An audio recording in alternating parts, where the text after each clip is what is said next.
తెలంగాణలో గత పాలకుల వల్లనే గ్రూప్ 2 నియామకాలు ఆలస్యం జరిగిందని సీఎం రేవంత్ రెడ్డి అన్నారు. గత ప్రభుత్వ నిరుద్యోగుల్ని పట్టించుకోలేదని విమర్శించారు. కొత్తగా ఎన్నికైన గ్రూప్ 2 ఉద్యోగులకు శిల్పకళా వేదికలో నియామక పత్రాలు అందజేశారు. గత పాలకులు నిజాం నవాబులతో పోటీపడి సంపాదించుకున్నారని, అల్లుణ్ణి అంబానీ, బిడ్డని బిర్లా చేయడానికి ప్రయత్నించినట్టు రేవంత్ రెడ్డి ఆరోపించారు. అవినీతి నిర్లక్ష్య పాలనలో పేపర్ లీక్లు చూశామన్నారు. బీఆర్ఎస్ అవినీతి పాలనతో 1,00,000 కోట్లతో కట్టిన కాళేశ్వరం 3 ఏళ్లకే కూలిపోయిందని విమర్శించారు. కాంగ్రెస్ పార్టీ అధికారంలోకి వచ్చిన 2 ఏళ్లలో 60,000 ఉద్యోగాల నియామకం చేపట్టినట్టు సీఎం రేవంత్ తెలిపారు. రానున్న రోజుల్లో మరిన్ని నోటిఫికేషన్లు ఇస్తామన్నారు. మరోవైపు గ్రూప్ 2లో ఉద్యోగం సాధించిన ఉద్యోగులకు సీఎం కీలక సూచన చేశారు. తల్లిదండ్రుల్ని పట్టించుకొని ఉద్యోగుల జీతాల్ని కట్ చేస్తామని హెచ్చరించారు. ఇందుకోసం ప్రత్యేక చట్టాన్ని తీసుకొస్తామన్నారు.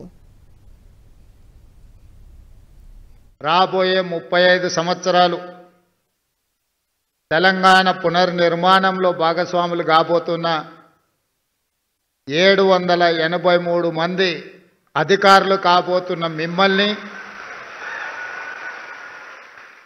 మీ తల్లిదండ్రులను, మీ కుటుంబ సభ్యులను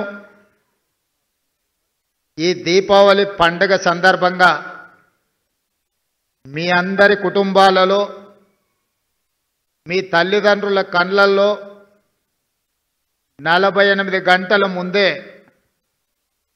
ఒక వెలుగులు వెలిగి మీ కుటుంబాలలో సంతోషాన్ని ఈరోజు శిల్పకళా వేదికగా తెలంగాణ రాష్ట్ర ప్రభుత్వం ఏర్పాటు చేసింది.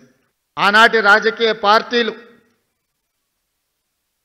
పార్టీల నాయకులు నీళ్లు నిధులు నియామకాలు అనే నినాదంతో తెలంగాణ ప్రజల యొక్క బలమైన ఆకాంక్ష 60 సంవత్సరాల సుదీర్ఘ పోరాటాన్ని రాజకీయ ఆయుధంగా మార్చుకొని వచ్చిన తెలంగాణలో 10 సంవత్సరాలు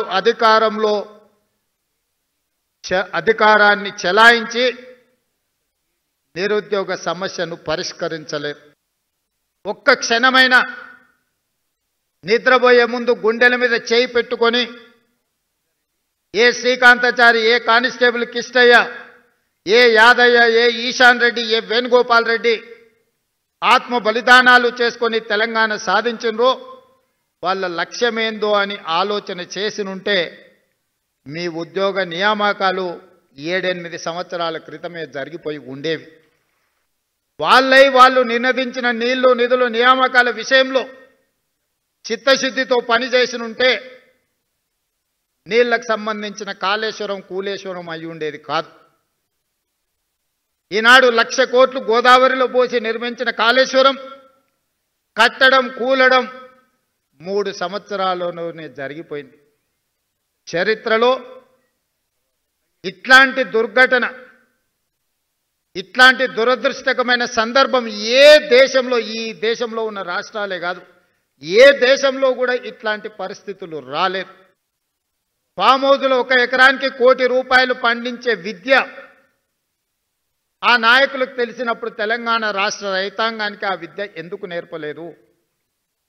మీరే చూసిండ్రు, మా ఫామ్ హౌస్లో పంట పండిస్తే ఎకరాకు ₹1,00,00,000 వస్తుందని ఒక పెద్ద ఆయన చెప్పిండు. సంతోషం, అద్భుతమైన కళ మీకు ఉన్నందుకు. 64 కళలలో చోర కళ కూడా ఒకటి అంటే నేను అదేందో నాకు అర్థం కాలేదు. కానీ ఈనాడు ఎకరాకి ₹1,00,00,000 వ్యవసాయంలో ఆదాయం వస్తుందంటే చోర కళలో పరోక్షంగా ఇదే కళనేమో అనిపించేటట్టుగా వచ్చింది.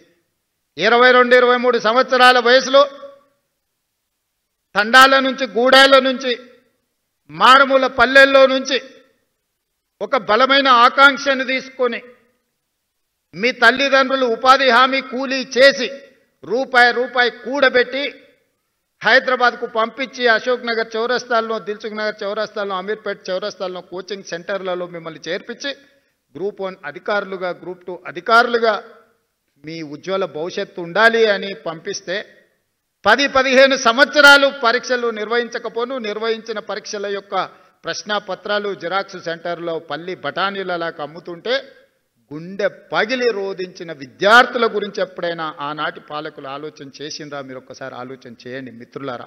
తప్పకుండా చూస్తా. ఎవరన్నా తల్లిదండ్రులను చూసుకోకపోతే మీ జీవితంలో 10-15% కోత చేసి మీ తల్లిదండ్రుల ఖాతాలు వేస్తా. చట్టమే తెస్తున్నా, ఆ చట్టాన్ని మీతోనే రాపిస్తా. తల్లిదండ్రులను చూసుకోని వాళ్ళ జీతాల నుంచి 10-15% జీతంలో కోత విధించి మొదటి నాడు మీ అకౌంట్లో ఎట్లయితే జీతం పడుతుందో మీ జీతంలో నుంచి ఆడబిడ్డ అయినా మగబిడ్డ అయినా ఆ జీతం తల్లిదండ్రుల ఖాతాలకు పోయేటట్టు ఖాతా తెరిచి మీ జీతాలు మాత్రం అక్కడికి బదిలీ చేస్తా. అది చట్టం చేస్తా, ఆ చట్టం మీతోనే రాపిస్తా. సెక్రటేరియట్